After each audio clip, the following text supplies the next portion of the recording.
participer à cette prestigieuse compétition africaine. Commencé à 15h19, le Conseil de ministres a pris fin à 20h12. Je vous remercie. Puisse être valorisé nos crédits carbone, spécialement autour de la question de tourbières. Cette étape charnière permettra la création dans notre pays d'un marché carbone transparent et de haute intégrité, ce qui aura sans aucun doute pour effet d'attirer bien plus d'investisseurs dans notre marché.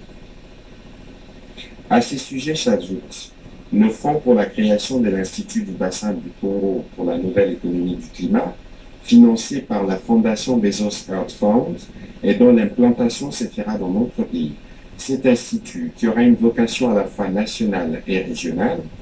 unira des experts et des scientifiques de renommée nationale et internationale pour travailler sur les questions liées à l'économie du climat en République démocratique du Congo et dans la région du bassin du fleuve Congo.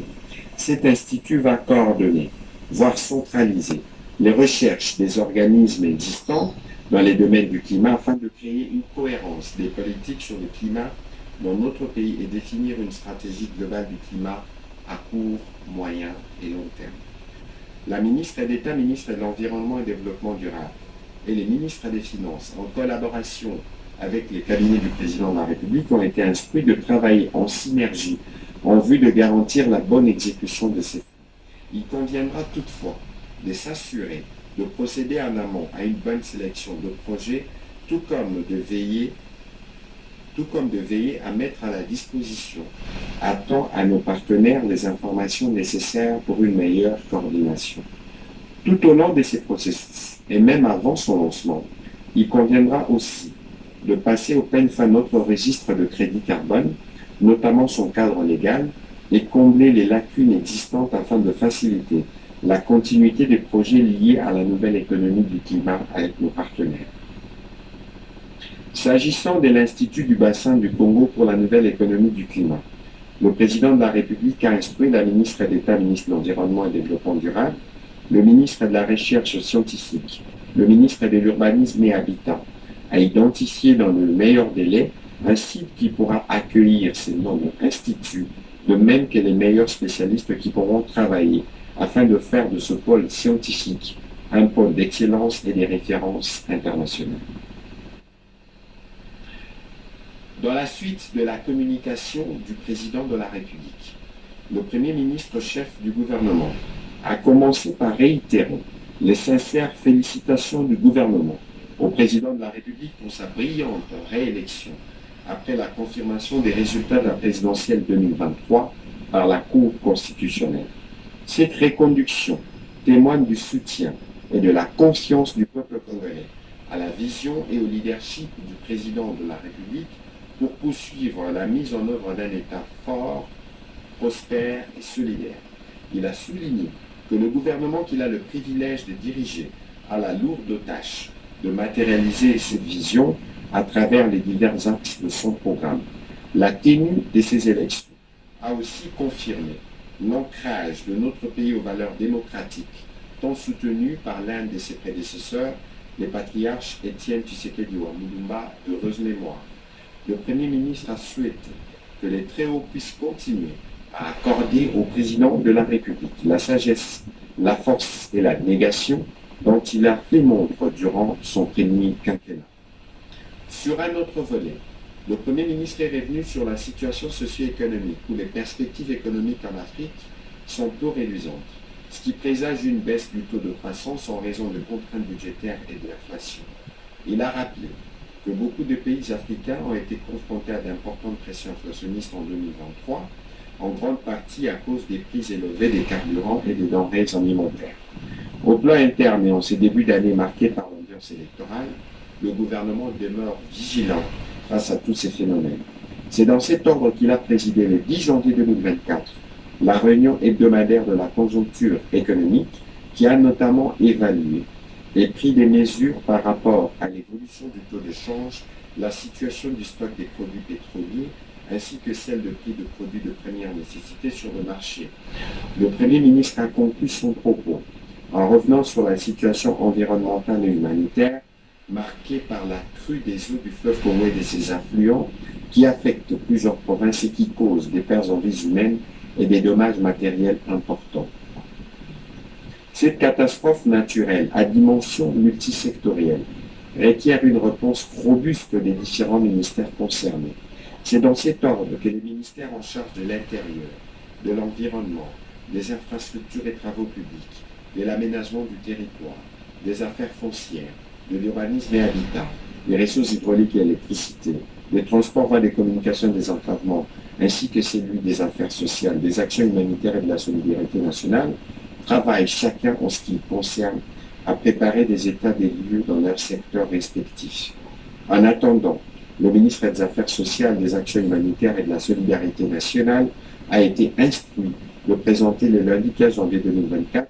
un plan global d'urgence finalisé qui permettra de donner des réponses rapides et structurées aux conséquences directes de cette situation. Au deuxième chapitre du Conseil de ministres de ce jour, relatif au point d'information, État et administration du territoire. Le vice-premier ministre, ministre de l'Intérieur, Sécurité Affaires coutumières, a présenté au Conseil le rapport sur l'État et l'administration du territoire national,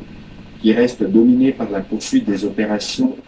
ordonnées par le président de la République dans le cadre de l'état de siège dans les provinces de l'Ituri et du Nord Kivu. Au cours de la semaine qui s'achève, l'état d'esprit de la population est demeuré généralement calme sur l'ensemble du territoire national et a été notamment marqué par la satisfaction de la population, après confirmation par la Cour constitutionnelle des résultats de l'élection présidentielle déclarant vainqueur le président de la République avec 73,47% de suffrages exprimés. Il a été enregistré la persistance de l'activisme des structures des jeunes de formation politique. À ce sujet, le ministère de l'Intérieur n'a pas cessé de rappeler aux leaders politiques leur devoir de veiller en l'encadrement civique de leurs militants et sympathisants, ainsi pour préserver la paix. Dans les chapitres des sinistres et catastrophes, le vice-premier ministre, ministre de l'Intérieur, a indiqué que les effets de la montée des eaux ont enregistré les conséquences de la montée des eaux ont été enregistrées dans quelques provinces. Il a rassuré des dispositions prises par le gouvernement pour appuyer les autorités locales appelées à faire face aux multiples besoins créés par ces catastrophes naturelles. Toujours sur ces registres sécuritaires, le vice-premier ministre, ministre de la Défense nationale, a pour sa part présenté au Conseil la situation opérationnelle du pays dans quelques zones où les forces armées de la République démocratique du Congo font preuve de vigilance et sont déterminées à rétablir la paix, la sécurité et à restaurer l'autorité de l'État. Évoquant la situation opérationnelle, il a porté à la connaissance du Conseil des informations nécessaires sur le comportement de nos forces royalistes sur tous les fronts afin de contenir la capacité des nuisances des différents groupes armés ou des terroristes et ADF, MTM, M23, RDF qui continuent de représenter une menace significative par leurs attaques et incursions à la vie paisible de nos populations. À l'ouest du pays, la situation demeure sous surveillance. Les forces de défense et de sécurité face à l'activisme des insurgés mondiaux actifs aux alentours de Kinshasa et dans les territoires de Kwamut. Évolution de la situation récente sur les marchés d'échange ainsi que de biens et services. Intervenant en tant qu'invité au Conseil de ministres de ce jour, la gouverneure de la Banque centrale du Congo a présenté au Conseil l'évolution de la situation récente sur les marchés d'échange ainsi que de biens et services, dans un environnement économique mondial qui continue à subir le contre-coup de la recrudescence de tensions géopolitiques sur l'activité productive en 2024, la conjoncture économique en République démocratique du Congo a été caractérisée par une accalmie sur les principaux marchés. En effet,